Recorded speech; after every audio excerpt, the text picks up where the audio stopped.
Hello, Washington Township families. This is Matt Kaiser, and I am the Director of Human Resources here in Washington Township. My wife, Emily, is the Director of the Advancement Center for Washington Township Schools and North Central Alumni Association. My son, Will, is a freshman at North Central High School, and my daughter, Lucy, is a sixth grader at Eastwood Middle School. And as you can see from these pictures, we have found no shortage of things to keep ourselves busy in this time that we have had at home recently. But one thing that you don't see pictured that we've all been doing a lot of is reading. And we'd like to share with you tonight a book that's been very special to our family for a long time. Where the Wild Things Are. Story and Pictures by Maurice Sendak. The night Max wore his wolf suit and made mischief of one kind and another, his mother called him Wild Thing, and Max said, "I'll eat you up." So he was sent to bed without eating anything. That very night, in Max's room, a forest grew. And grew. And grew until his ceiling hung with vines and the walls became the world all around. And an ocean tumbled by with a private boat for Max, and he sailed off through night and day.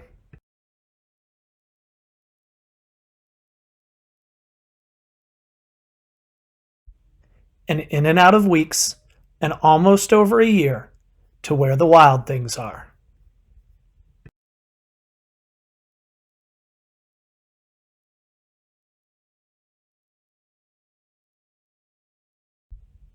And when he came to the place where the wild things are, they roared their terrible roars and gnashed their terrible teeth.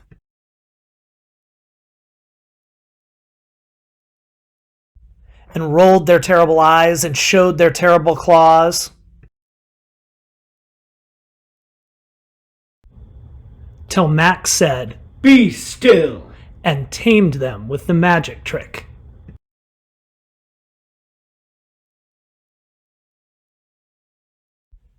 Of staring into all their yellow eyes without blinking once, and they were frightened and called him the most wild thing of all.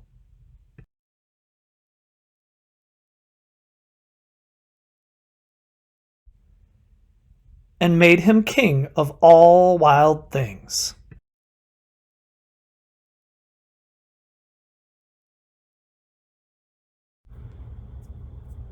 "And now," cried Max, "let the wild rumpus start."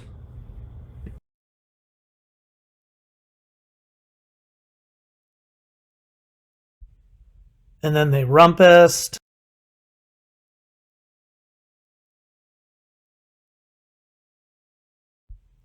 And they continued rumpusing.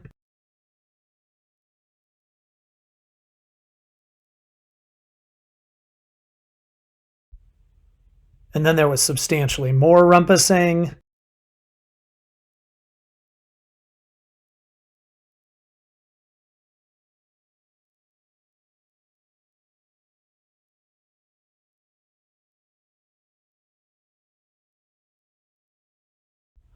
That's right, you guessed it, they continued to rumpus.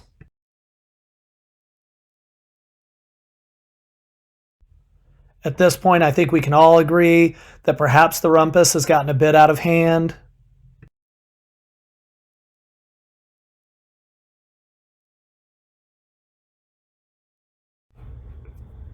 "Now stop," Max said, and sent the wild things off to bed without their supper. And Max, the king of all the wild things, was lonely and wanted to be where someone loved him best of all.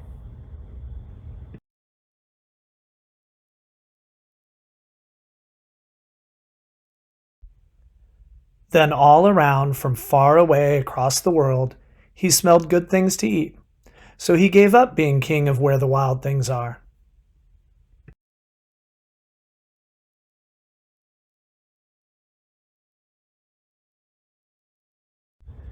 But the wild things cried, "Oh, please don't go. We'll eat you up. We love you so." and Max said, "No!"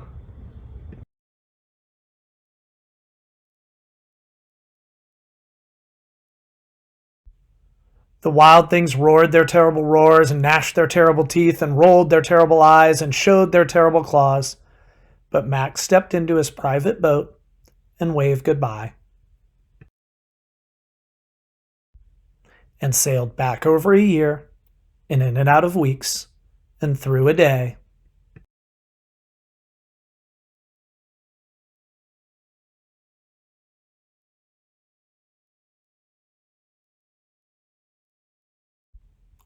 And into the night of his very own room, where he found his supper waiting for him.